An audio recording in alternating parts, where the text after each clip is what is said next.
Perintah ma indakum yanfad wa ma indallahi baq. Apa yang kalian pegang, apa yang kalian simpan pasti habis atau pasti kalian tinggalkan, karena orang mati tidak membawa hartanya. Wa ma indallahi baq. Akan tetapi yang kalian titipkan di sisi Allah itulah yang kekal, dan itu yang kalian temui dalam keabadian. Allahu Akbar, Allahu Akbar, la ilaha illallah, Allahu Akbar, Allahu Akbar, walillahil hamd. Setiap tahun, setiap Idul Adha, kita diingatkan dengan kisah 3 sosok manusia pilihan yang telah menerapkan prinsip Allahu Akbar dalam kehidupannya dan harus menjadi teladan bagi setiap muslim. Kisah Nabi Ibrahim, kisah Nabi Ismail, dan kisah Ibunda Hajar. Kenapa kisah 3 manusia terbaik ini harus selalu diulang-ulang dalam setiap Idul Adha? Karena tabiat manusia suka meniru, dan Allah Subhanahu wa taala menginginkan yang ditiru oleh umat ini adalah orang-orang yang terbaik, sehingga umat ini menjadi khairul ummah, umat yang terbaik. Dalam Al-Qur'an ada kata uswatun hasanah, teladan yang terbaik, yang Allah sebutkan dalam 2 ayat, yaitu laqad kana lakum uswatun hasanatun fi Ibrahim. Sungguh bagi kalian ada teladan yang baik pada diri Nabi Ibrahim. Dan ayat laqad kana lakum fi Rasulillahi uswatun hasanah. Dan sungguh bagi kalian pada diri Rasulullah sallallahu alaihi wasallam ada teladan yang baik. Artinya 2 sosok manusia ini yang pantas untuk kita jadikan panutan. Hadirin jamaah salat Id rahimakumullah. Hari ini kita hidup di zaman krisis keteladanan dan idola yang baik. Manusia-manusia yang ditampilkan di media adalah orang-orang yang tidak jelas akhiratnya, orang-orang yang tidak membawa kepada kejayaan Islam. Maka mau dibawa kemana generasi kita ini jika yang dijadikan idola oleh anak-anak kita adalah para pecundang, para artis yang bergelimang syahwat, orang-orang yang tenggelam dalam arus yang tidak jelas menuju neraka. Dalam Al-Quran, dalam surat Al-An'am, setelah Allah Subhanahu wa taala menyebutkan kisah para nabi pilihannya, maka Allah Subhanahu wa taala berfirman, ulaikal ladzina hadallah wa bihudahu muhtadi. Mereka-mereka inilah orang-orang yang telah mendapatkan petunjuk bimbingan dari Allah Subhanahu wa taala. Maka ambillah mereka sebagai teladan. Dan tentang Nabi Ibrahim, Allah Subhanahu wa taala berfirman, inni ja'iluka linnasi imamah. Sungguh aku jadikan kamu sebagai imam, panutan bagi manusia. Dan Allah Subhanahu wa taala menjadikan Nabi Ibrahim sebagai imam, panutan bagi manusia adalah setelah beliau mengalami berbagai macam ujian. Dan Nabi Ibrahim berhasil menyelesaikannya dengan sempurna sebagaimana dalam firman Allah Subhanahu wa taala. Wa idh ibtala Ibrahim rabbuhu bikalimatin fatammahun qala inni ja'iluka lin-nasi imama qala wa min dzurriyyati qala la yanalu ahdil zalimin. Ketika Allah Subhanahu wa taala menguji Nabi Ibrahim dengan berbagai macam ujian berat dan beliau berhasil menyelesaikannya dengan sempurna, maka Allah berfirman, inni ja'iluka linnasi imama. Sekarang aku jadikan kamu sebagai imam teladan bagi manusia.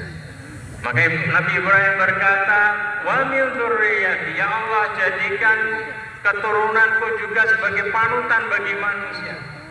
Allah menjawab, la yanalu ahdil zalimin. Orang-orang zalim dari keturunanmu tidak bakal mendapatkan janjiku ini. Orang zalim tidak pantas dijadikan sebagai teladan. Ada banyak pelajaran yang bisa kita peroleh dari kisah Nabi Ibrahim. Pelajaran dalam berdakwah dan pelajaran dalam mendidik. Allahu Akbar, Allahu Akbar, la ilaha illallah, Allahu Akbar, Allahu Akbar, walillahil hamd. Hadirin jamaah salat Id rahimakumullah. Perjalanan dakwah Nabi Ibrahim tidaklah landai bertabur mawar melati. Akan tetapi perjalanan dakwah Nabi Ibrahim adalah perjalanan dakwah yang terjal, bertabur onak dan duri. Allah Subhanahu wa taala mengutus Nabi Ibrahim di tengah masyarakat yang angkuh penyembah berhala. Bapaknya sendiri menolak dakwahnya. Akan tetapi Nabi Ibrahim dengan sabar berdakwah dan berdakwah, mendakwahkan dakwah tauhid dengan lembut. Sampai-sampai Allah Subhanahu wa taala merekam bagaimana cara dakwahnya Nabi Ibrahim sehingga menjadi teladan bagi kita bagaimana cara berdakwah. Nabi Ibrahim mendakwahi bapaknya, beliau mengatakan, qala ya abadi lima ta'budu ma la yasma' wa la yubsir wa la yughni anka syai'a. Duhai ayahanda ya abadi. Nabi Ibrahim memanggil bapaknya yang kafir dengan sebutan yang paling sopan. Beliau katakan ya abadi, bukan hanya ya abi.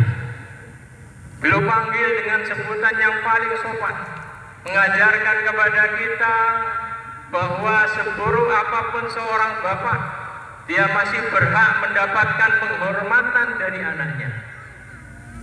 Dan dakwah tauhid adalah dakwah yang menyentuh hati. Kemudian beliau lanjutkan, lima ta'budu ma la yasma' wa la yusir wa la yughni anka syai'a. Beliau mengajak bapaknya berdiskusi dengan logika yang mudah dipahami. Duhai ayahanda, kenapa engkau menyembah sesuatu yang tidak bisa mendengar, yang tidak bisa melihat, dan tidak bisa memberikan manfaat sedikit pun kepadamu? Namun bapaknya tetap menolak dakwah Nabi Ibrahim. Sampai kemudian bapaknya mengusir Nabi Ibrahim. Namun tidak pernah keluar dari lisan Nabi Ibrahim kata-kata kasar kepada bapaknya. Tidak keluar dari Nabi Ibrahim kata laknat kepada bapaknya. Akan tapi keluar dari lisan Nabi Ibrahim setelah beliau diusir oleh bapaknya karena selalu mendakwahi bapaknya. Keluar dari lisan beliau doa terbaik untuk bapaknya. Ia katakan, qala salamun alaika sa'astaghfirulaka rabbi innahu kana bi hafiyah. Semoga kesejahteraan dan keselamatan selalu bersamamu wahai ayahanda. Aku akan mencoba untuk memohonkan ampun untukmu kepada Rabbku. Sungguh Tuhanku sangat baik kepadamu. Dakwah Nabi Ibrahim adalah dakwah tauhid yang lembut. Dakwah tauhid yang diiringi dengan adab dan sopan santun. Dakwah yang mengajak diskusi dengan logika yang mudah dipahami. Dakwah yang menyentuh hati. Dakwah yang diiringi dengan berdoa, memohon kepada Allah Subhanahu wa taala agar Allah Subhanahu wa taala menurunkan hidayahnya. Karena pemilik hati adalah Allah Subhanahu wa taala. Hari ini dakwah tauhid Nabi Ibrahim sering disalahpahami oleh banyak orang. Atas nama dakwah tauhid ia mudah kafirkan orang-orang yang menolak dakwahnya. Atas nama dakwah tauhid ia bersikap kasar kepada orang-orang yang menolak dakwahnya. Hadirin jemaah salat Id rahimakumullah. Kenapa bapaknya Nabi Ibrahim menolak dakwahnya Nabi Ibrahim? Karena bapaknya Nabi Ibrahim takut dengan penguasa yang bengis. Nabi Ibrahim diutus kepada Raja Namrud, penguasa yang sangat kuat, sangat bengis, yang memiliki daerah kekuasaan yang sangat luas. Sampai dikatakan bahwa penguasa dunia ini ada 3, 1 mukmin dan 2 kafir. 1 mukmin adalah Raja Dzulqarnain dan 2 kafir adalah Namrud dan Nebukadnezar. Fir'aun tidak ada apa-apanya, karena Fir'aun hanya berkuasa di Mesir. Sehingga saking kuat dan bengisnya Raja Namrud ini, berpuluh-puluh tahun Nabi Ibrahim berdakwah, namun tidak ada yang berani mengikuti dakwahnya kecuali hanya 2 orang, yaitu Sarah yang kemudian menjadi istrinya Nabi Ibrahim, dan Lut yang kemudian diangkat menjadi nabi. Namun Nabi Ibrahim terus berdakwah, dan berdakwah, karena beliau yakin bahwa beliau sedang membangun fondasi dakwah tauhid. Kalau generasi ini tidak mengikuti dakwah beliau, semoga generasi berikutnya mau mengikuti dakwah tauhid. Dan kesabaran dakwah Nabi Ibrahim membuahkan hasil. Allah Subhanahu wa taala jadikan keturunan Nabi Ibrahim ini para nabi, dan tahu dakwah tauhid ini kemudian menyebar di mana-mana. Hadirin jamaah salat Id rahimakumullah, Nabi Ibrahim mendakwahi Namrud dan kaumnya dengan santun. Namun kaumnya menolak dakwahnya Nabi Ibrahim. Bahkan dengan arogan, mereka menyiapkan api yang sangat besar untuk membakar Nabi Ibrahim. Ketika Nabi Ibrahim dilempar dari tempat yang jauh dengan pelontar karena apinya sangat besar, maka datang malaikat Jibril menawarkan bantuan. Ya Ibrahim, hal laka ilayya hajah. Wahai Ibrahim, apakah kamu butuh bantuanmu?